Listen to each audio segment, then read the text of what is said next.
Welcome to week 2 of MPAI 600 here at Georgetown University. As I mentioned in the first class, I'm going to send a weekly YouTube that wraps up the previous weeks and previews the upcoming week. So be prepared if for some reason you can't access YouTube, which shouldn't be many of you, but if you're overseas or in a low density area, please let me know so I can accommodate or make any changes, or even just send you the MP4 so you've got it.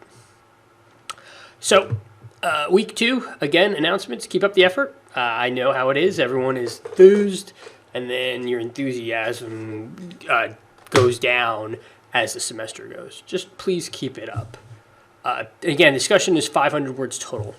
So 500 words. Again, I'm going to provide feedback this coming week on your week 1 discussion, but look at about 500 words total.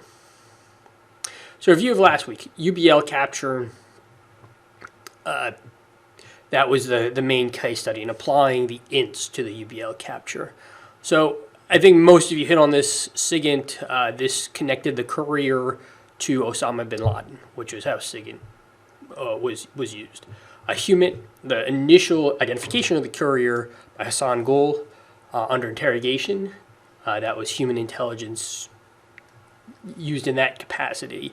And then imagery intelligence, or GEOINT, I should say, it had 2 purposes. The first was it kind of identified or narrowed down the people who were occupying the area. You knew through GEOINT how many families were there, and you could correlate that with how many wives Osama bin Laden had. Through GEOINT, you knew that there was a pattern of activity there that was unusual. If you own a house, usually you would leave the house or you would run. You would notice certain things that normal people would do, but GEOINT could tell you that's an anomaly. They are not going to the grocery store, doing the normal things that people who live in that house would. So that was one part of GEOINT. The second part was that when you did the raid itself, you need to know details of the building, the layout of the building, the distance between the first stairwell and the second stairwell, so the people who go into the room know exactly what they're looking for as they come in. It's not a surprise. In fact, they built up a replica of the house prior to it so they could rehearse.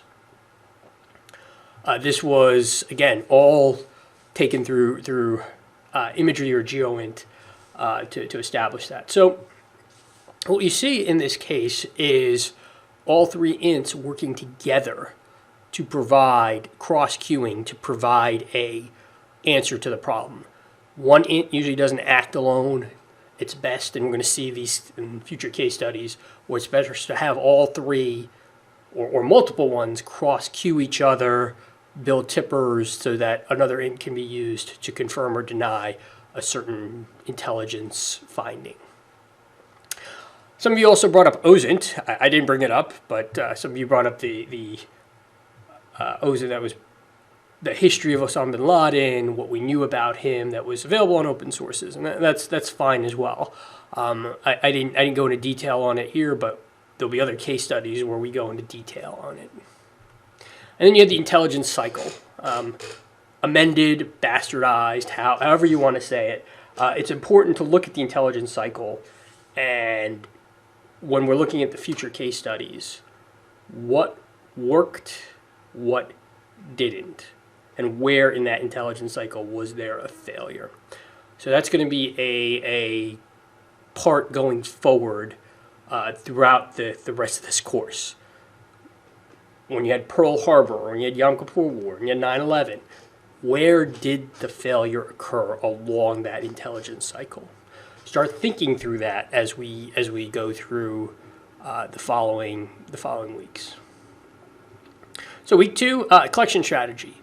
It is due, so please, is due at the end of week 2. You have the guidance. I'm also going to give you an example right here in the second YouTube, so go ahead, pause me, and come back to me. Okay, so welcome back. Again, very simple. Develop requirements, apply the intelligence disciplines, HUMINT, SIGINT, etc., and analyze pitfalls in the collection cycle. Choose a case study that you are interested in, and then go from there. So be cognizant of that going forward.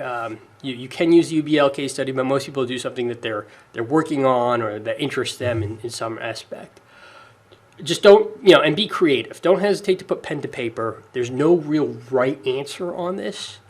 I just want you to explore a particular national security issue, whether it's the border or right-wing supremacism, right-wing extremism, or North Korea or Russia or what have you, and look at it from an intelligence problem. So readings, Lowenthal, Chapter 6, the Intelligence Tradecraft Primer. Not too many readings, but I want you to focus on the documentary.